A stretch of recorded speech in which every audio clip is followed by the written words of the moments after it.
En el nombre del Padre, del Hijo y del Espíritu Santo. Amén. Pidiendo al Señor por el fin de la pandemia y uniéndonos a la intención del Papa Francisco, que ayer nos convocó a esa jornada de oración y ayuno, rezamos juntos el Ave María. Dios te salve María, llena eres de gracia, el Señor es contigo, bendita tú eres entre todas las mujeres, y bendito es el fruto de tu vientre Jesús. Santa María, Madre de Dios, ruega por nosotros pecadores, ahora y en la hora de nuestra muerte. Amén. Muy bien, bueno, pues vamos a dedicar un rato a discutir o a hablar las ideas que nos expuso Leo la semana pasada. Entonces voy a proyectar el esquema de Leo y en teoría os habéis leído el prefacio que da con las ideas claves, ¿no?, de Bauman, ¿no? Y luego, una vez que hayamos discutido un rato sobre eso, pasamos a la discusión ya del libro de Lipovetsky, a la exposición, ¿no? Entonces, Leo, si quieres, mientras yo pongo aquí lo proyecto aquí tu tema, di tú la idea central que has sacado, de la aportación de Bauman. ¿Cuál sería, en tus palabras, la idea que has sacado interesante del libro del amor líquido? Vale. No quieras, lo vas. Yo creo que ya está aquí casi.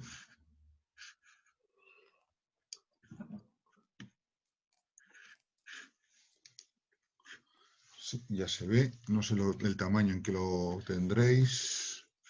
Estoy poniendo a un lado la exposición de Leo y a otro lado estoy poniendo el libro de Bauman.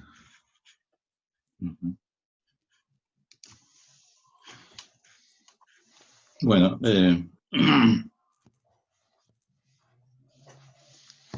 ¿se puede?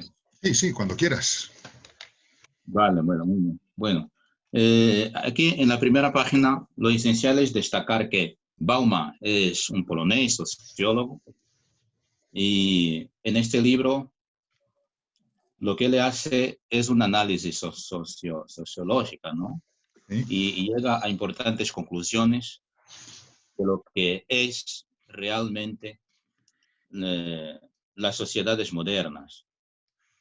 Y dice que vivimos en una sociedad líquida caracterizada por la incerteza en relación al futuro. Esto es la fragilidad de la posición social y inseguridad existencial. Él llama de modernidad líquida porque las personas se sienten desconectadas unas de las otras.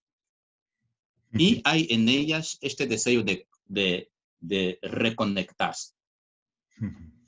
Pero lo que pasa es que estas conexiones son relaciones virtuales de fácil acceso y salida. No tienen garantía de permanencia y se pueden cambiar o en cualquier momento o por varias veces. Según él, estas, que también llama de relaciones virtuales, son fácilmente rompidas en contraste con lo que él llamaría de verdaderas relaciones, ¿no? Lo que se debe buscar. Vale. Bueno, creo que es lo esencial. Y bueno, el libro tiene 4 capítulos. El primer capítulo, en la página 1, discurre sobre el amor y la muerte como eventos distintos pero similares. Pues ambos son inevitables y nunca se sabe cuándo llegarán. Para el autor, el amor es tan aterrador como la muerte, solo que a la diferencia de la muerte encubre la verdad bajo oleadas de deseo imparcial. Bueno, hay una afirmación que me gustaría destacar. Dice él, ¿no?, una cita: mientras está vivo, el amor está siempre al borde de la derrota. Disuelve su pasado a medida que avanza. No deja atrás de sí trincheras fortificadas a las que podría replegarse para buscar refugio en casos de necesidad. Nunca adquiere la confianza suficiente para despertar las nubes y apaciguar la ansiedad. Segundo capítulo esencial que podemos destacar. Él habla aquí de homosexuales y afirma que la cultura ha nacido del encuentro de los sexos. Cita un eminente sexólogo alemán que considera que la aris erótica ha cedido espacio para las ciencias sexuales, lo que significa que el sexo debe ser algo racional y desprovisto de ilusión. Las personas se tornan objeto de investigación científica. Se produjo una separación entre sexo y reproducción, siendo que esta última se ha pasado bajo la responsabilidad de la ciencia médica. Lo que ocurre, en consecuencia, es que los hijos pueden ser planeados y producidos conforme las necesidades, impulsos y deseos de sus padres. Otra nota de la modernidad líquida es que es marcada por el consumismo. Se ve opresión en los compromisos duraderos. Lo que importa no es acumular bienes, sino usarlos y destacarlos para que se puedan adquirir otros. Destaca otro elemento de la modernidad líquida, que es el celular, el móvil, y afirma que está hecho para personas de movimiento y con él es posible estar siempre conectado con los que están a distancia. El autor habla también de la economía moral y hace referencia a Aslev, que afirma que el intercambio familiar de bienes y servicios, ayuda vecinal y cooperación entre amigos, todas aquellas razones, impulsos y acciones con los que están entretejidos los lazos humanos y los compromisos duraderos. En el tercer capítulo, habla sobre la dificultad del amor al prójimo y explica que la tendencia del hombre moderno es intentar obtener lucro y sacar ventaja en todos sus investimientos. Apunta que el amor propio es la condición para que se obedezca al precepto ama al prójimo como a ti mismo, que requiere un salto hacia la fe. El amor propio depende del amor que recibimos de los demás. Para Bauman, lo que amamos es la posibilidad de sermos dignos del amor. Y considera que el mandamiento del amor asegura la solidaridad, la justicia y el convivio pacífico, y es la única salida para la humanidad.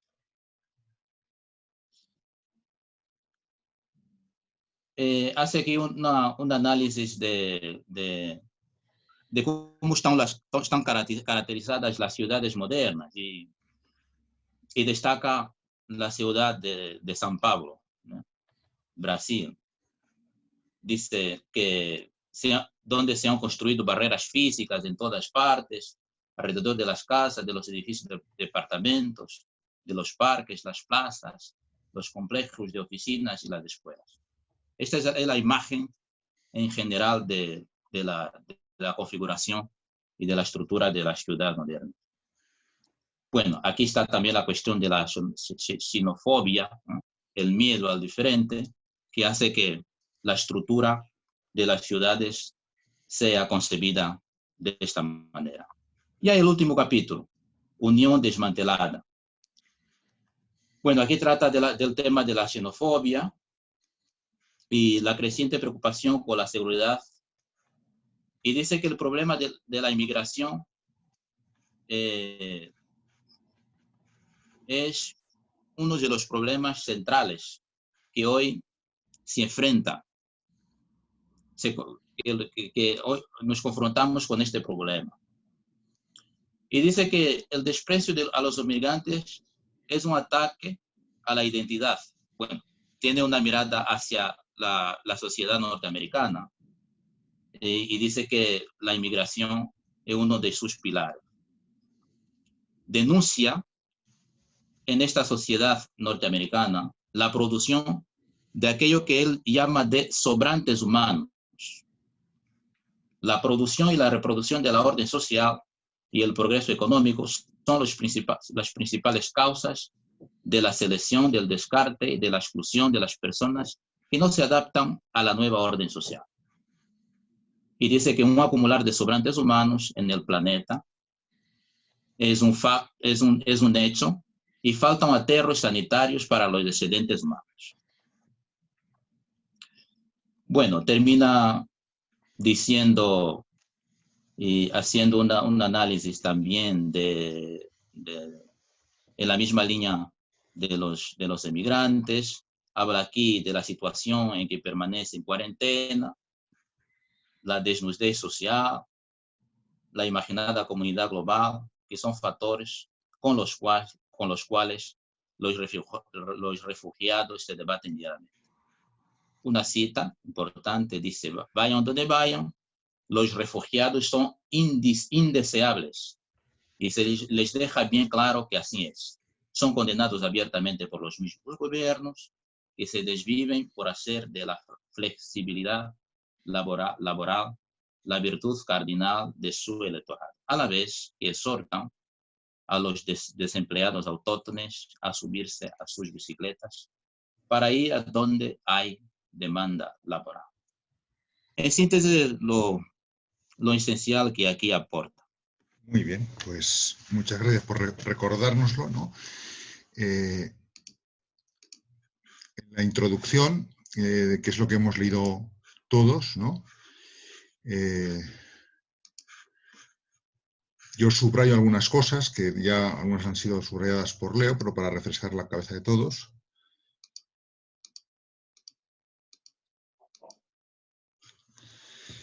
El autor del prólogo subraya, ¿no?, cómo se pasa del hombre sin atributos, ¿no?, del Mann ohne Eigenschaften, que tiene que construir sus capacidades a través del propio esfuerzo, a el hombre, que sería la tesis de Bauman en este libro, del hombre sin vínculos, ¿no?, el cual, al estar sin vínculos, no tiene amarras, ¿no?, está desatado sin seguridades, por lo tanto, ¿no?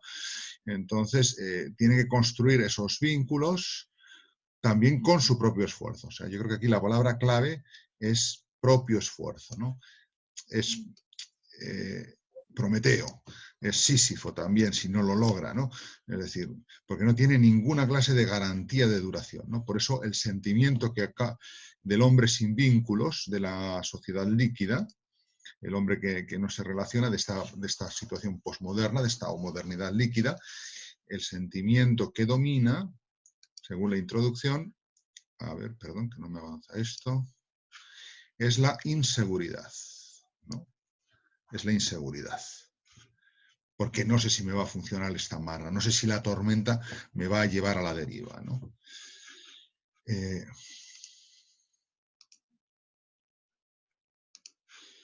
En consecuencia, ¿no?, pues... A ver, esto se me subleva, perdón. Aquí es el otro. En consecuencia,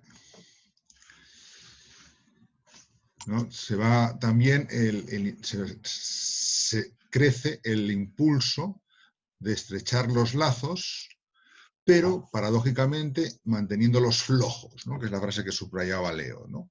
O sea, la interpersonalidad, la intersubjetividad, tal y como se acaba en esta modernidad, debido a que no hay amarras y hay ese miedo, es decir, necesito vencer el miedo, necesito lazos, pero al mismo tiempo no quiero lazos que me aten, ¿no? Eso lleva a una tematización de las relaciones humanas en las cuales da miedo, y esto es una cuestión que habría que ver en relación a lo que vamos a ver después con Lipovetsky, este marco de aquí, este párrafo, ¿no? Fijaos bien, ¿no? Sin embargo, desconfían todo el tiempo del estar relacionados, y particularmente estar relacionados para siempre, por no hablar de eternamente, porque temen que ese estado pueda convertirse en una carga y ocasionar tensiones que no se ven capaces de soportar y que van a limitar su libertad, ¿no? Bien, es el miedo al compromiso, pero el miedo al compromiso porque supone de miedo al fracaso, ¿no? Eso en parte está ahí en la sociedad. ¿El Lipovetsky esto lo ve exactamente así o no? Lanzo la pregunta Ahora lo hablaremos un poquito después, ¿no? Otro rasgo, ¿no? Es la individualización, ¿no? Que está ahí dominante, ¿no? En el ambiente. Yo creo que ahí Lipovetsky sí está de acuerdo con ese rasgo de la sociedad posmoderna o hipermoderna que dirá él lo llamará hiperindividualización, ¿no? Aunque es una hiperindividualización, el Lipovetsky paradójica, tiene una cara negativa y tiene una cara positiva. Una cara negativa que se aplica a las relaciones humanas, se aplica a la sexualidad, se aplica también a la política, se aplica también a la religión y se aplica a la democracia, ¿no? Se aplica a todos los vínculos. Entonces tiene una cara buena y una cara negativa, ¿no? Bien, sigamos un poquito más adelante. Lo que plantea aquí es la relación coste-satisfacción, ¿no? O sea, compensa una relación. Yo sé que la relación la necesito para no sentirme inseguro, para no sentirme solo, pero al mismo tiempo eso supone un esfuerzo y con un riesgo de que no salga satisfactoriamente. El asunto es si compensa, ¿no? Si compensa o no compensa. Y entonces por eso eso lleva a ese boom que llama él del consulting, ¿no? Del counseling, ¿no? De ir buscando a ver cómo garantizo que mi pareja sea la adecuada, que eso va a tener tal, y es el tema de los expertos, pero una cosa que no va a funcionar nunca, que abierta y denuncia muy claramente el círculo de en las relaciones humanas, ¿no? Las páginas de te emparejo idealmente, ¿no? En las diócesis americanas ya llevan años, pero ahí por otra razón, por razón de la importancia que se ha dado a la psicología, que en los cursillos prematrimoniales el primer paso es que hagan un test de 200 o 300 preguntas, en los cuales luego el psicólogo les pasa al padre que les va a acompañar ya unas preguntas diciendo dónde están las dificultades de esa pareja, dónde están los rasgos que van a crearles problemas en el futuro, para ayudarles ya a vencer dificultades que puedan tener después, ¿no? Es esa búsqueda de seguridad, ¿no? Bien, más rasgos. Lo nuevo, es decir, la satisfacción en lo nuevo. Eso también lo señala Lipovetsky, ¿no? Y yo creo que un rasgo que además ha influido yo creo que bastante en el Papa actual, ¿no? Es todo lo que tiene que ver con el descarte, ¿no? La producción del descarte, ¿no? Que también desde un punto de vista económico es discutible, ¿no? Es decir, porque si no descartamos, no consumimos. Si no consumimos, no hay puestos de trabajo. Si no hay puestos de trabajo, hay paro. Si hay paro, hay pobreza, con lo cual hay más descarte. O sea, si no descarto, produzco descarte, tal y como está montado el sistema, ¿no? Entonces, ¿caben niveles de descarte distintos o no? Es un descarte que va unido, como hemos visto, al miedo a lo distinto, ¿no? La mixofobia. Eso en Europa lo hemos vivido mucho con el tema de la inmigración y el tema de la gente que no se integra aquí. También es cierto que gente que ha venido en momentos determinados no ha hecho por integrarse en Europa, con lo cual han creado como mini colonias dentro. No es como en Estados Unidos, que tú eres griego y a la vez norteamericano. Ha habido una facilidad de integración sin perder tus raíces. En Europa el asunto es más complicado, ¿no? En España quizás sea menos difícil que en otros países, menos, no digo que no sea difícil, un poco menos, porque nosotros tenemos dos elementos. Una gran parte de la inmigración son pueblos hermanos que han sido parte de España hasta hace relativamente poco y hay unos elementos culturales muy próximos. Y luego también porque nuestra historia, debido a donde hemos estado situados, es una historia de continuas invasiones, desinvasiones, con lo cual los españoles somos una mezcla de todas las razas posibles. Y eso, algo de eso queda, algo de eso queda, que hace que no sea tan difícil, a pesar de que hay muchos fallos, como en otros sitios, ¿no? Pero aún así esa dificultad está, ¿no? Y además con riesgo de crecer. Ahora, yo creo que la xenofobia y la misofobia en España tiene unas características menos agudas, por ejemplo, que en ciertos problemas de Francia, ¿no? Pero bueno, está ahí el asunto, ¿no? Bien. Esto lleva, que es una idea también muy interesante, este cuadro de aquí, es decir, la sustitución de la idea de relación, unido al fenómeno de las redes, ¿no?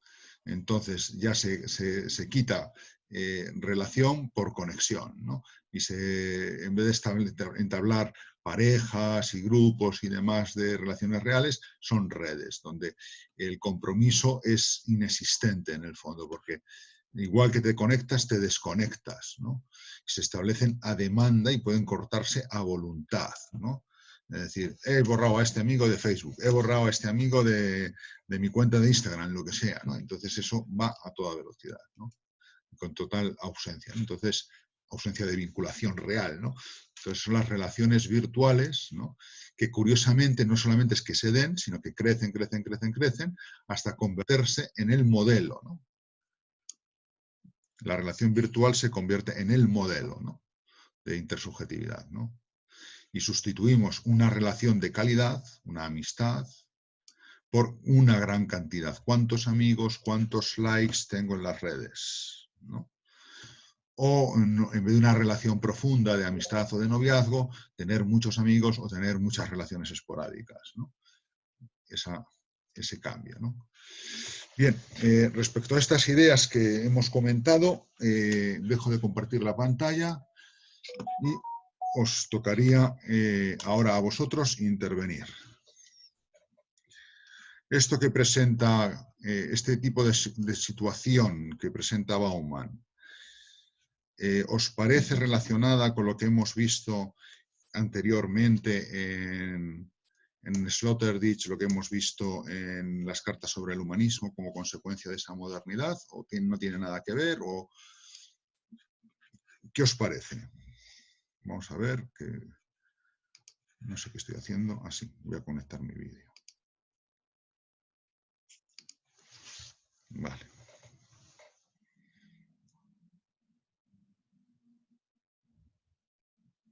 ¿Cómo lo veis? Almudena, ¿a ti qué te parece lo que dice Bauman? Pues, bueno, yo creo que es muy real, o sea, muy realista en el sentido que explica muy bien. O sea, yo creo que es una cosa que está a la orden del día, o sea, que sucede. Y en muchas cosas pues no me extraña porque veo a la gente de mi edad y está muy de acuerdo con Bauman. No sé si me surgía la pregunta porque dijiste que era uno de los libros más leídos, no sé si era este o el anterior de Sloterdijk. El del parque en Alemania, el del parque humano de Sloterdijk. Era el anterior, vale. Vale. Porque no me habría extrañado tampoco quizá que fuera este. Bueno, Bauman vende muchísimo, ¿no? Pero es menos filosófico, más sociológico que Sloterdijk, ¿no? Sí. ¿Ves alguna conexión entre la situación que describe Bauman? ¿Ves alguna relación entre la situación que describe Bauman y lo que describe lo que hemos leído anteriormente?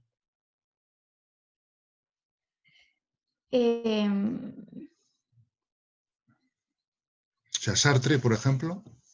Hombre, yo creo que sí. Sartre. ¿Me oís mal o solo tú? ¿Me estáis oyendo mal o me estáis oyendo bien? Bien. Bueno, ahora te digo bien, es que vale. Se entrecorta, de vez en cuando se corta. No, sí, o sea, yo creo que van en la misma línea. Sí, pero hay 50 años de distancia entre unos y otros, prácticamente. A ver, un segundito. ¿Ahora me oís igual, o mejor, o peor? Ahora peor. ¿Ahora me oís peor? Yo creo que peor, sí. Vale, entonces me lo quito. Vale, entonces hay 50 años de distancia entre lo que hace, o sea, es mayo del 68 y estamos en 2020. Y la Carta del Humanismo es antes de mayo de los... O sea, lo que estamos viendo es cómo ha evolucionado un mundo en el cual tuvo una importancia grande el tema del humanismo y la postura de Sartre, ¿no? Entonces, la postura de Sartre, que en principio abogaba, y eso sí, abogaba por lo que describe Bauman, ¿no? lo que estamos viendo que describe Bauman, pues es eso, ¿no? Un hombre que no tiene amarras, no tiene esencia, no tiene Dios, no tiene dónde anclarse. Ahora lo vemos no como un programa, lo vemos como algo ejecutado, algo que se ha realizado, ¿no? Y se ha realizado históricamente.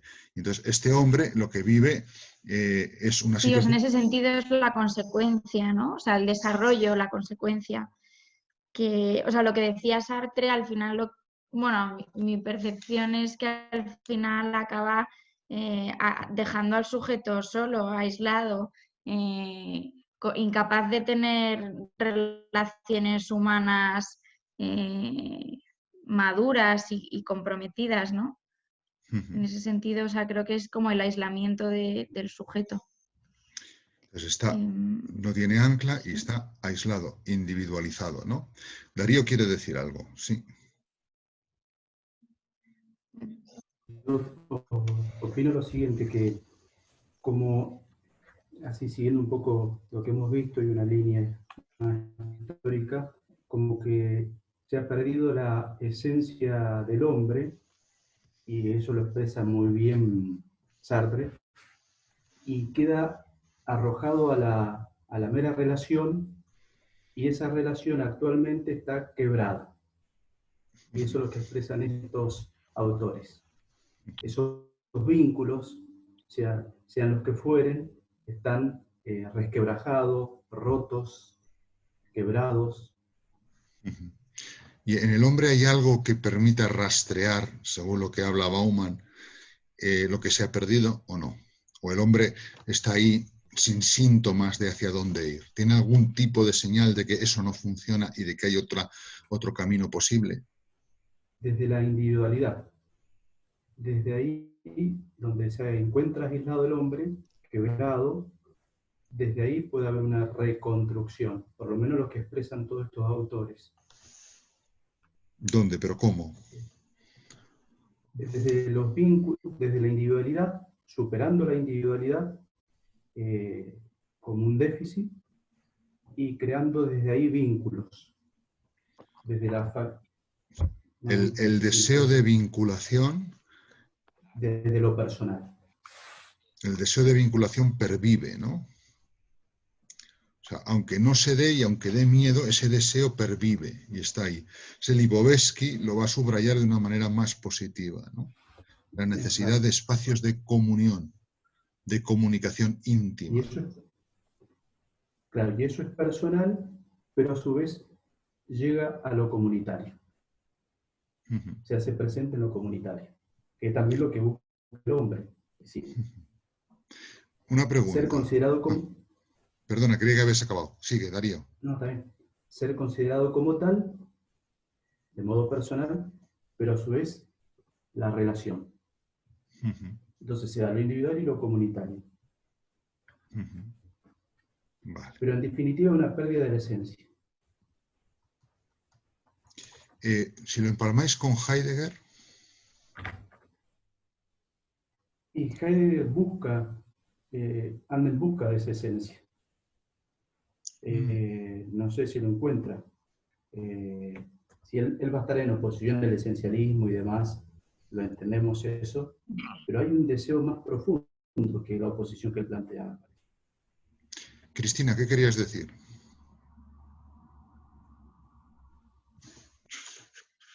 Que, mire, yo más o menos de todo lo que estamos leyendo, también de lo que me toca a mí, he sacado en común algunas cosas.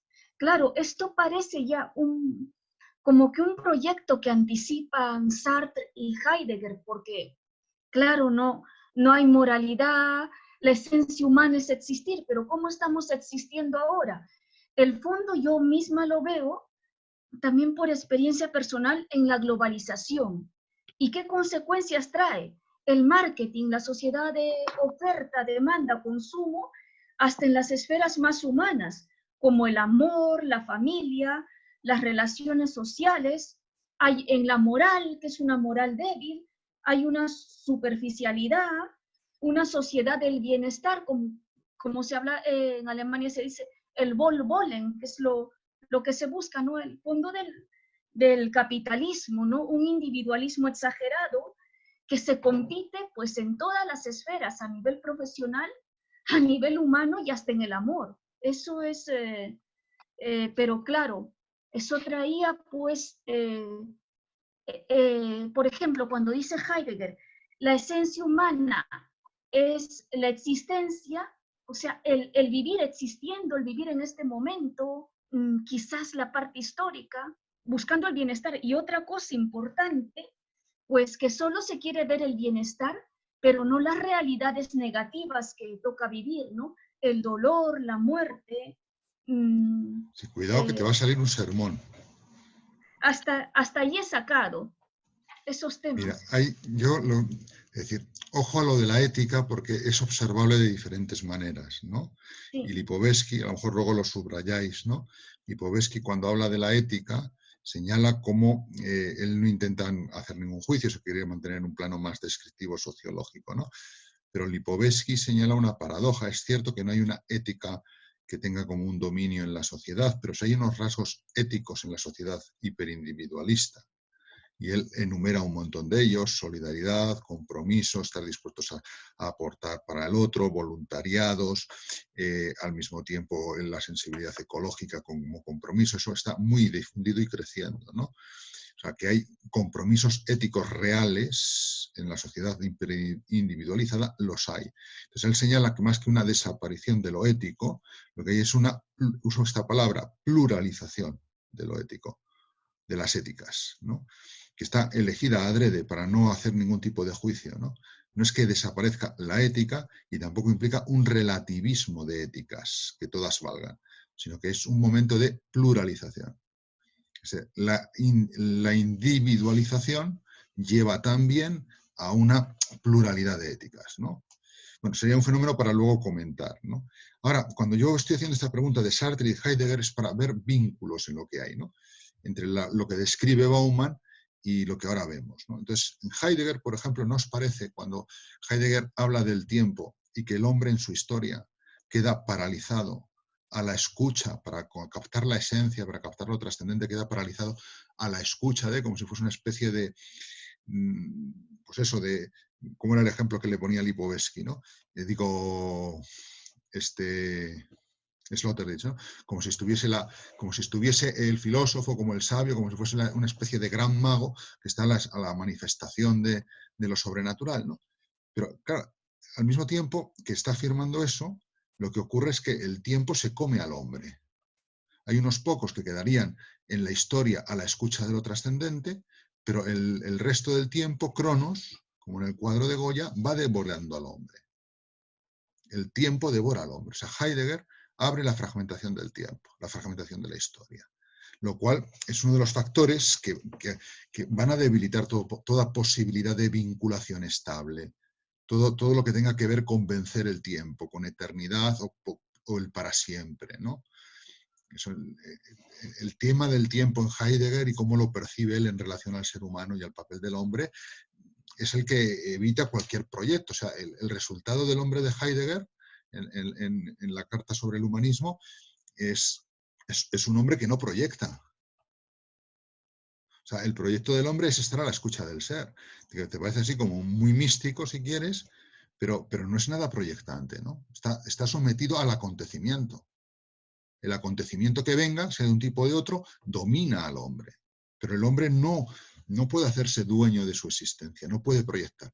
Fijaos que eso contradice uno de los existenciarios que él señalaba en Ser y Tiempo, ¿no? Que era el ser proyectivo, que también la filosofía de tipo fenomenológico ha destacado muchísimo, ¿no? El proyectar de la persona humana, ¿no? En los españoles como Ortega y como Zubiri aparecen muy claramente, ¿no? El ser proyectivo, anticipar, ¿no? El futurizar. Si os acordáis, Julián María se utiliza mucho, que lo habrá machacado Enrique por activa y por pasiva, ¿no? El hombre es futurizo, porque futuriza, ¿no? O sea, ese elemento de que el hombre está por encima del tiempo y es capaz de proyectar porque lleva en su esencia la esperanza, lleva en su esencia el ser capaz de anticiparse, ¿no? En Heidegger desaparece, ¿no? O sea, el tiempo se come al hombre, ¿no?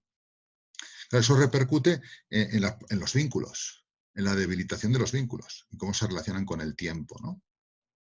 Que describe ahí muy bien Heidegger, ¿no? Perdón, muy bien Bauman, ¿no? No sé, tú, Javier, si estás súper elegante, porque se ve que habéis celebrado San Isidro como merece, ¿eh? ¿Es fiesta A o fiesta B? No sé si en el Redentoris tenéis lo mismo que en el Seminario Conciliar de Madrid, fiestas A, fiestas B, fiestas C. Claro, sí, porque es uno de los copatronos del seminario. Ah, mira. También San Isidro, Paso de Madrid. Claro.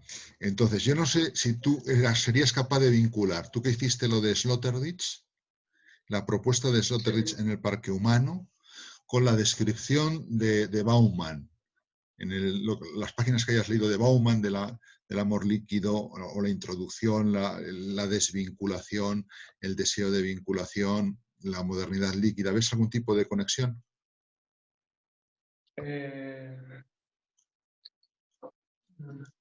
La verdad, o sea, en Sloterdijk con Bauman, en relación a lo de la... lo que pasa es que son de perspectivas distintas, ¿no? Porque al final la crítica de Bauman es más en el sentido de criticar este tipo de sociedad, ¿no? Licuada, etcétera, los vínculos porque hay una estructura del hombre que está ya descompuesta, ¿no?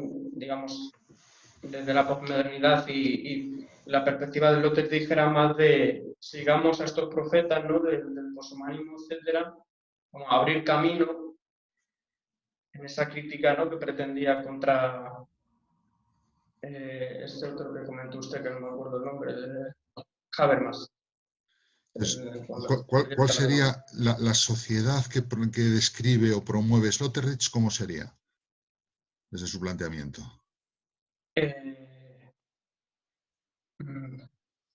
que ya le digo que era como un poco ambiguo, ¿no? Porque abrirse paso a esta antropotécnica, ¿no? Que comentaba él, pero salvaguardando las distancias, obviamente, con el nazismo, ¿no? Y tal. Y como ver ahí un nuevo claro del bosque. Entonces, lo que promovería, lo que anuncia Sloterdijk, vamos a decirlo así, es una sociedad en clave de heideggeriana, la nueva manifestación del ser, es el dominio de la bioantropología, de la biotécnica. ¿Esto tiene algo que ver con los vínculos? ¿Sale algo? En el libro, Leo, ¿tú te acuerdas? ¿Sale algo de la biotécnica y demás en las relaciones humanas? ¿Ha salido algo? Lo has dicho hace un ratito. Así muy claramente no, creo. Bueno, muy claramente. había una idea. En las relaciones de pareja se desvincula amor de reproducción. Y la reproducción se convierte en algo de consumo técnico, ¿no? Ahora se puede hacer así, ¿no? Eso tiene que ver con los hijos, ¿no? Cómo son planeados. Pues la descendencia, el tipo de hijo, la selección del hijo, etcétera, ¿no? Entonces, por un lado, es cierto que estamos en unas sociedades en que la biotécnica, tanto por el paradigma de salud, que luego Sloterdijk le da mucho peso en su descripción, como en el tema de lo que afecta a las relaciones humanas. Porque claro, hasta hace relativamente poco, esto tiene mucho peso en las relaciones hombre-mujer, ¿no? El hecho de, para el hombre, o sea, hasta que empieza con todos los medios anticonceptivos, femeninos también, y demás, hacía que la mujer tuviese un papel más de estabilidad en la relación, aportase una estabilidad, ¿no? Por la acogida de la maternidad, ¿no? Que en su caso no era tan separable. Eso llevó a estigmatizaciones sociales también, ¿no? Es decir, el hombre podía mantener relaciones variadas, que al fin y al cabo era el macho, con perdón, ¿no? Pero la mujer, si mantenía varias relaciones, entonces era la P. lo que sigue, ¿no? Y encima podía quedar embarazada, ¿no? O sea, esa injusticia en la valoración iba vinculada a una realidad biológica, que era que la mujer se podía quedar embarazada. El hombre no se podía quedar embarazado, ¿no? Y eso se proyectaba ahí, ¿no?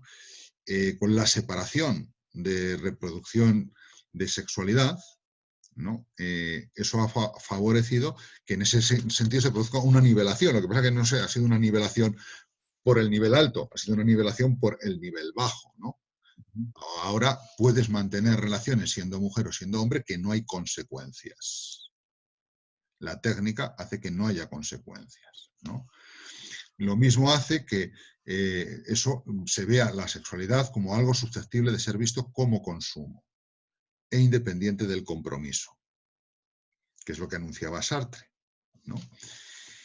Y ahí la biotecnología ayuda, por decirlo así, ayuda al proyecto sartriano, ¿no? Pero a su vez, ¿cómo decirlo? Te convierte, ¿no? O sea, la relación con el hijo se convierte al final en consumo. Consumo quiere decir también dominio, quiere decir algo técnico. O sea, al final quien domina a la humanidad en su futuro, porque los hijos son el futuro, ¿no? La generación siguiente es una generación que va a estar cada vez en mayor proporción marcada por la técnica, ¿no? No sé si me explico o no. Entonces hay una puerta ahí abierta, es decir, y hasta qué punto regirá, ¿no? Acordaos de las distopías que hay en este sentido, que en el cine están muy presentes, ¿no? Una de las más lúcidas que yo he visto en este sentido es la famosísima Gattaca, ¿no? Sobre la selección genética. No sé si habéis visto esa película. ¿No? Pues merece la pena verla, está bien hecha además, además no ha perdido vigencia, ¿no? Presenta un mundo en el cual todos están perfectamente producidos en laboratorio y son los que tienen posibilidades en la sociedad, los hijos de la técnica. Ahora, hay algunos matrimonios, algunas parejas que son herejes, por decirlo así, y tienen hijos por el sistema tradicional, sin selección genética ni en laboratorio, sino simplemente por la unión matrimonial, ¿no? Estos, lógicamente, son más imperfectos, ¿no? Entonces, presenta el caso de un chaval que ha sido concebido por el método tradicional, ¿no? Y en un mundo en que tiene todas las puertas cerradas, porque todo va por selección genética, todo está súper controlado, y quiere ser puntero y realizar su sueño, que es ser de los pioneros en viajar a Marte en una nave, ¿no? Y entonces es toda la historia para pasar los controles, demostrar que él es capaz de, por encima de los perfectos hechos genéticamente, ¿no? Entonces, bueno, tiene su componente de acción policíaca y demás, y está muy bien llevado, ¿no? Bueno, presenta un mundo al final en que la ilusión, la esperanza, el esfuerzo, el crecimiento, el amor ha quedado en un nivel enterrado porque lo que cuenta es la eficacia de lo técnico, ¿no? Y quien no está dentro de ese paradigma va para abajo, ¿no? O sea, presentaría un poco lo que podría ser una exageración, lo que anuncia Sloterdijk en Parque Humano, ¿no? Pero fijaos las biotecnologías, el peso que tienen ya en los gobiernos, ¿no? Vittorio Posenti, el italiano este de Milán, es una de las cosas que está denunciando, ¿no? El poder creciente que van adquiriendo la biotecnología en la determinación de las políticas a nivel mundial, ¿no? Bien, bueno, esto no somos muchas veces conscientes, ¿no? Pero bueno, ahí sí hay un refluir del avance que hay por ahí unido al consumo con la individualización y el dejarse hacer de la humanidad, ¿no? Pero bueno, ahí estaría eso. Bueno, si queréis, vamos a pasar a Lipovetsky, teniendo ya refrescado un poco el contexto y los vínculos, ¿no? que hay entre los diferentes autores, unos en las raíces y en el planteamiento, otros ya en cómo se va describiendo la situación y cómo esto repercute, ¿no? O sea, Heidegger al final acaba en un individualismo y en un tiempo que devora, ¿no? A merced, por lo tanto, el hombre de la técnica. Y en ese sentido, la crítica de Sloterdijk tiene su acierto, lo que no hace es proponer una alternativa. Bauman señala cómo eso repercute en la intersubjetividad, en el hombre que se va aislando, en el hombre que se va quedando desvinculado y esos vínculos que necesita, pero a la vez son incapaces de mantenerse, ¿no? Con esas separaciones, ¿no? Que se ve cómo va invadiendo al mismo tiempo que es utilizado, o sea, la biomedicina, la bioantropología ayuda porque te hace consumir, pero al mismo tiempo te impide, ¿no? Bien, vamos ahí ahora a escuchar lo que nos dice Sloterdijk, ¿no? Lipovetsky. ¿Quién va a ser el primero en hablar de Lipovetsky? ¿Quién va a comenzar? Yo. Entonces, Tomás. ¿quieres que proyecte algo de lo que me has enviado? ¿O lo proyectas tú? ¿Cómo prefieres? Me da igual, lo que quiera. No, eliges tú. Eres el que expones. Ah, pues póngalo usted mejor, así es más rápido y sencillo. Pongo entonces tu esquema. Que es, a ver, tiene que estar aquí. A ver, es que no me deja ver si es la tuya o no. Aquí está.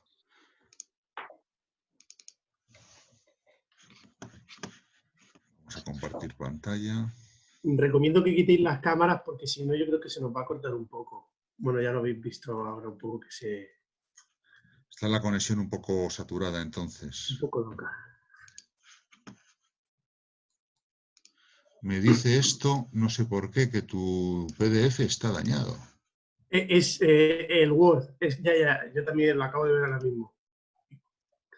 Creo que le mandé un Word también. Si no, lo puedo poner yo. Eso no hay problema por eso. Pues si lo tienes tú a mano, ponlo tú porque el Word yo no lo encuentro. No lo he guardado porque como tengo que guardarlos en PDF, que es lo que me pide San Damaso, para luego el archivo y custodia, Vale. Tendrás que conseguir un PDF que funcione y reenviármelo, ¿eh? Es que no sé por qué no, hay a veces que no, o sea, todo lo demás se lo manda en PDF, pero no entiendo por qué No, esto. este está en PDF, pero no se abre. Vale. Me voy a buscarlo. A ver. Bueno, Lipovetsky es un sociólogo francés con formación filosófica que empezó, bueno, pues en una crítica contra los sociólogos un poco más de carácter marxista, dialéctico, que dominaban en los inicios suyos, cuando él empieza con la era del vacío, mientras tú vas proyectando, ¿eh, Tomás? Sí, no. Y Lipovetsky no pretende hacer una crítica social desde su sociología, sino una descripción que se fija mucho en los comportamientos concretos, lo que en sociología se llamaría microsociología, para desde lo microsocial pasar a interpretaciones o lecturas que nos ayuden a comprender lo que pasa a nivel global o macrosocial, ¿no? O sea, no va de lo macro a lo micro, sino de lo micro a lo macro. Y es por eso muy observador de pequeños fenómenos, ¿no? Y él lo que intenta ver es siempre los dos, al menos dos de los lados que tienen los fenómenos, ¿no? Eso le lleva a intentar no proyectar una ideología que lleve a juzgar lo que está pasando, por lo tanto, no quiere nunca moralizar, ¿sabes? Es decir, hacer un diagnóstico, decir esto es un desastre, esto hay que cambiarlo, hacia dónde vamos, o aquí habría que hacer una revolución, esto es injusto, en plan marxista, o en plan cristiano, o en plan humanista, no. Él simplemente va describiendo cómo se mueven las personas en la sociedad y desde ahí hay pinceladas que muestran quién es el hombre y especialmente en el campo de las vinculaciones, en el campo del amor, muestra, por un lado, dimensiones que son, por decirlo así, destructivas del hombre, que le hacen sufrir al hombre. No vamos a decir destructivas porque ya parece que es una valoración, ¿no? Pero sí que causan desencanto, que causan frustración, que causan dolor, no realización. Y otras que, por el contrario, se ven ahí que están manifestando una fuerza grande de vinculación, de superación, ¿no? Muy bien. Pues, Tomás, yo me voy a quitar el vídeo también para que se te vea solo a ti y a tu archivo. ¿Se ve la pantalla o no se ve nada? Perfectamente se ve. Anda, pues mira qué bien. Pues vale, perfecto.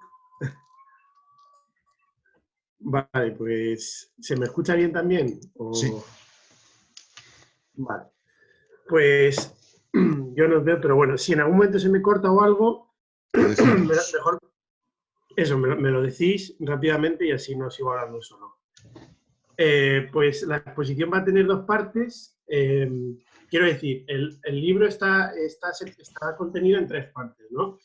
Entonces, cada una va reflejando, digamos, es una continuación de lo anterior, ¿no? Entonces, en la primera parte, que la hacemos Darío y yo juntos, luego sería una segunda parte en la que soy yo solo y luego una tercera parte en la que es Darío solo. Entonces, la primera parte, como digo, lo que vamos a hacer un poco es una introducción. O sea, hemos quedado en que yo voy a hacer, digamos, lo que es una especie de entresacar de lo que el texto nos dice, pues las ideas principales, ¿no? Digamos un poco la reflexión sobre el deseo, sobre la decepción, si se ordena el deseo o la decepción, un poco la dialéctica que hay. Y entonces Darío, de esa primera parte que digo, pues lo que va a hacer es continuar e ir viendo dónde se da pues todo aquello que yo he planteado. El único problema que tiene esto, pues es que evidentemente yo me puedo equivocar en la reflexión y puedo haber sacado cosas que a lo mejor el autor no está queriendo decir, o sacar cosas que verdaderamente están por debajo de todo lo que el autor quiere decir. Entonces, yo creo que nos sirve un poco esto primero como orientación, ¿no? Es una reflexión más filosófica de lo que se esconde tras todas las reflexiones sociológicas. Entonces, en este sentido, pues bueno, yo creo que nos va a ayudar. Entonces, si se ve bien y tal, pues empiezo. El primer punto, ¿se ve bien? Sí, ¿no? Sí, si le das a ver el ancho de página entero, se verá mejor. Uy. ¿Dónde está eso?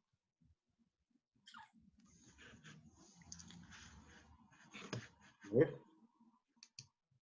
Ahora, ¿no? No. Mira, pasa el ratón aquí abajo. ¿Abajo ves la lupa? Sí. Ahí, usa la lupa esa. Ajustar al ancho, justo. Ajustar al ancho. Selecciona ajustar al ancho. Ahí está. Perfecto. Vale, ya, ¿no? Sí. Vale. Bien, listo. Bueno, pues el primer punto, voy a ir leyendo y voy explicando un poco a la vez, como digo, estas son las ideas principales, un poco lo que he ido entresacando del texto, ¿no? Y un poco la idea principal que late bajo toda esa sociología o esa antropología. El primer punto es qué es la decepción y dónde se origina y qué es el deseo. Es decir, antes de hablar de esa dialéctica del deseo y de la decepción, pues vamos a intentar marcar un poco a qué nos referimos cuando hablamos de deseo y a qué nos referimos cuando hablamos de decepción. Decimos, podemos expresar la decepción como un sentimiento de insatisfacción que se origina cuando las expectativas del hombre, puestas en uno mismo o en los demás o en las cosas, se ve frustrado o inconcluso. Además, si primariamente llamamos decepción al desencanto o desengaño causado por la desesperanza o por la aniquilación del deseo. Es decir, como ya estamos viendo, pues justamente esa insatisfacción no es en cuanto tal una mera insatisfacción, sino que se ve causada por otra cosa anterior, que en este caso sería el deseo. Entonces, aquí es importante remarcar que se trata de las expectativas. Es decir, uno cuando habla de insatisfacción, de decepción, siempre es uno que ha puesto la esperanza, que ha puesto las expectativas en uno mismo, en este caso en los demás o en las cosas. Pero esto ya lo vamos a ir viendo poco a poco. El deseo, por su parte, podemos expresarlo como aquella mirada hacia las cosas que suscita interés o apetencia, aquello a lo cual me siento atraído. En este caso, el deseo se ordena a la realización de algo y, consecuentemente, a su posesión. Esto de la posesión hay que entenderlo, evidentemente, en un buen sentido. No es que yo quiera poseer algo, es decir, hacer que deje de ser aquello que es, sino que todo deseo, en cierta medida, se orienta pues, a aquella posesión, a aquella pertenencia, a aquella tener eso, en cuanto deseado. Entonces, pocas veces el hombre no desea algo y este deseo no se ordena a la posesión. Sin embargo, tampoco vamos a plantear aquí la cuestión sobre si tal ordenación es buena o mala. Es decir, algo, en este caso hemos empezado hablando de la decepción, podríamos haber empezado hablando del deseo, pero bueno, la decepción, como vemos, se orienta a un sentimiento de insatisfacción, una esperanza, una expectativa que tiene el hombre hacia X cosa y esta se ve inconclusa o frustrada. En este caso, el deseo, que es primariamente la decepción, es una mirada que suscita pues, interés, apetencia, es decir, algo que me produce a mí, pues me siento atraído. Entonces, ahí justamente es cuando el hombre se ordena a ese deseo. Entonces, como vemos aquí, este deseo suele llevar a la posesión de algo. Evidentemente, como digo, no vamos a juzgar si esto está bien o está mal, es decir, si la posesión pues es bueno o es malo, pero en este caso, como digo, pues se suele ordenar a eso. Es decir, cuando yo deseo algo, deseo en cierta medida una persona, deseo un objeto, o deseo alcanzar un tal, pues, por ejemplo, en el trabajo o en cualquier ámbito, pues uno siempre intenta poseer eso que desea. Luego, el tercer punto, debemos de tener en cuenta que el deseo atraviesa todas y cada una de las facetas y facultades del hombre. Es decir, el hombre es un sujeto deseante o lleno de deseo. Pero no solo el sujeto desea, sino que desea que le deseen. Es interesante cómo el deseo de algo o alguien se convierte en un recíproco desearse. Esto podemos verlo sencillamente en las relaciones amorosas, amistosas, profesionales, sociales y religiosas. Uno no solo quiere desear algo a alguien, sino que además quiere que ese algo o alguien le desee a él también. Es decir, aquí lo que se está intentando poner de relieve es que el deseo no es algo que se añade, no es que yo me intereso por algo, en ese propio interés, es decir, en cuanto apunto a algo, ya estamos de alguna forma llenos de deseo. Entonces, el hombre en sus facultades, en todas las facetas de su vida, está atravesando por el deseo, porque probablemente uno no pueda pensar en algo o intentar pensar cualquier faceta de su vida donde no haya un mínimo de deseo. Es decir, uno se levanta por las mañanas o se pone a trabajar o hace X estudio o se relaciona con alguien. Es decir, siempre hay un cierto deseo en todo lo que hacemos. Y si no estuviera, digamos, lleno de ese deseo el hombre, sería un sin deseo y sería como un ir sin ganas en ese sentido. Entonces yo creo que el deseo pues como que lo atraviesa todo, ¿no? Atraviesa todas las facetas. Yo creo que es fácil verlo. Sobre todo, pues, como digo, en las relaciones amorosas. Cuando digo amorosas no solo me refiero a entre un chico y una chica. Es decir, el amor no es solo entre chico y chica para el noviazgo, sino que en las relaciones que hay entre amor, entre chicos y chicas, entre chicos y chicos, es decir, amistades, etcétera, etcétera, siempre hay un deseo, siempre hay un interés. Luego, en las relaciones profesionales, pues lo mismo, también podemos ir viendo cómo pues uno intenta alcanzar una meta, entonces también quiere que le reconozcan lo que hace o lo que deja de hacer, pero eso lo va a ir explicando Darío. Yo, como digo, voy a puntualizar un poco. Por tanto, el deseo no es solo algo lo cual añadimos a las cosas, sino que las cosas se ven atravesadas necesariamente por tal deseo, puesto que es inevitable que el hombre, en su mirada hacia lo otro, desee. Decimos más, incluso cuando el hombre realiza acciones que aparentemente van en contra de su voluntad o de su pensamiento, justo en estas el deseo es más valeroso que en ningún otro momento, puesto que es en tales situaciones donde el deseo se ve supeditado a algo mayor, a algo a lo cual consideramos más elevado o mejor. Por lo dicho, toca abordar el origen de la decepción y su correspondencia con el deseo o lo deseado. Bien, este último punto sí que es verdad, quizá una reflexión que hago yo más personal, y es que, claro, uno hay a veces que dice, pues oye, pues yo a lo mejor esto pues no me apetecería hacerlo, o esto, pues mira, no lo entiendo, pero lo voy a hacer. Es decir, hay un deseo, digamos, un punto mayor, no solo que yo, digamos, no lo deseo hacer, sino que lo hago porque lo creo bueno, porque lo creo conveniente, porque creo que quien me lo dice tiene razón o es alguien de autoridad. Entonces, ahí hay un deseo, yo creo que en un punto mayor, es decir, es desear por encima del mero deseo. Pero bueno, eso sería una reflexión más mía que he intentado añadir. Luego, el siguiente punto sería, ¿se ordena el deseo a la decepción? ¿Existe una dialéctica entre deseo y decepción? Como venimos diciendo, hay una especie de relación intrínseca entre aquello a lo que llamamos deseo y decepción. Pero ¿podemos hablar entonces de una dialéctica? En caso de que podamos hablar de tal dialéctica, ¿es necesaria o contingente? Bueno, como estamos viendo, pues sí que parece, ¿no?, que hay un deseo del hombre, y ese deseo, en cuanto inconcluso o frustrado, pues parece que nos está llevando a la decepción. Ahora la pregunta es, ¿inevitablemente nos va a llevar el deseo a la decepción o es contingente? Es decir, pues puede darse o no puede darse. Pues esto es justamente lo que vamos a ver ahora. Podemos afirmar que existe una dialéctica no solo morfológica, sino sustancial entre el deseo y la decepción. Es decir, el deseo se ordena a la decepción y la decepción se ordena al deseo inconcluso. Aquí esto hay que tenerlo con cierto... Cuando digo el deseo se ordena a la decepción, no estoy queriendo decir que todo deseo se ordena a la decepción, pero sí es verdad que el deseo se puede ordenar a la decepción. En la medida en que tal deseo se ve, como decíamos, inconcluso o insatisfecho, se ordena la decepción. Es por esto que no hablo de un deseo inconcluso, sino del deseo en cuanto tal, puesto que el deseo puede verse orientado a la decepción.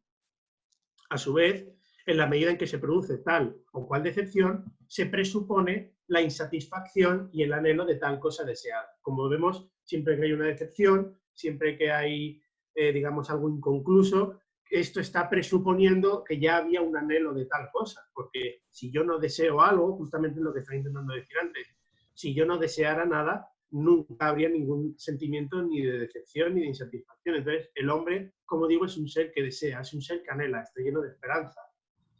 Tomás. Por tanto, sí. Sí, llevas 15 minutos para una página. Ay, madre mía, puedo ir más rápido. Que lo sepas, ¿vale? Vale. Entonces, aquí hay un cuadro, esta fecha aquí debería ir justo al contrario, pero bueno, aquí lo que se está intentando decir es, lo leo, lo relevante de tal cuadro no es que el deseo se vea ordenada a la decepción, sino que la decepción pasa necesariamente por la cosa deseada. Esto es algo que tenemos que tener en cuenta para reflexionarlo, porque no es que el deseo propiamente se vea ordenado a la decepción, el deseo en cuanto tal no se ordena a la decepción, sino que el deseo pasando por otra cosa, pasando por el objeto, por la persona, por sí mismo, es quien se ordena la decepción y por tanto pues no es el deseo quien nos orienta sí o sí. Entonces, ¿dónde encontramos la decepción? ¿Qué ámbitos están en juego? Pues esto lo voy a intentar decir yo, así no tengo que estar leyéndolo. Pues todos estos ámbitos, claro, allí donde haya deseo, allí habrá decepción también. Entonces, ¿dónde se dan estos ámbitos? Pues no solo se dan en los ámbitos comunes, digamos, pues los que son los típicos de la sociedad, el trabajo común, todo lo que tiene que ver, digamos, pues con donde se pone en juego el otro, sino que también esa decepción se da en el ámbito, y más aún en el ámbito personal. Ese ámbito personal es mucho mayor, digamos, ese deseo y esa decepción, porque no solo alcanza al otro, sino que alcanza a lo más interior de uno mismo, es decir, al punto clave que es uno mismo. Entonces, cuando uno mismo se pone en juego, ahí justamente es cuando el deseo es mayor y la decepción, por lo tanto, es mayor. Entonces, esto sí que lo voy a leer. En resumen, todo aquello que acontece en la vida del hombre y en lo cual puede apoyar su deseo. Hemos de decir que aquí la reflexión principal que mueve a Lipovetsky a hablar de tal dialéctica es en gran medida la sociedad moderna o hipermoderna, la sociedad de consumo o hiperconsumista, la gran controversia existente entre lo tradicional y lo religioso, lo moderno y lo novedoso, el liberalismo y el neoliberalismo y la controversia entre capitalismo y marxismo. Es decir, allí donde el hombre pueda poner su deseo, allí siempre se podrá darse una decepción. Y este es el punto interesante, que es aquí donde se va a condensar pues, todo lo que vamos a ver. Entonces, como una cierta conclusión, para ya dejar paso a Darío, Lipovetsky es el espejo, en mayor o menor medida, de lo que acontece en la sociedad francesa y, por ende, de lo que ocurre en muchas de las ciudades y países europeos y americanos. Él mismo dice, yo no hago filosofía o no soy filósofo. Sin embargo, no solo acumula un cierto número de datos para jugar con mayor o menor fidelidad el estado actual de la sociedad, sino que además trata de hallar las raíces del problema mediante un estudio antropológico-sociológico. Esto es complicado, puesto que supone una manera y una forma determinada de ver a través de la mirada del hombre, ponerse en los pies del otro para hallar el problema en cuestión. Pues esto es la parte que me enrollo, como una persiana, perdón.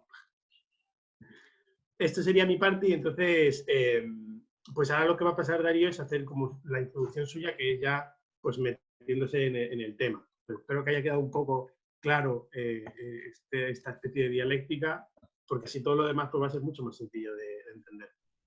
Vale.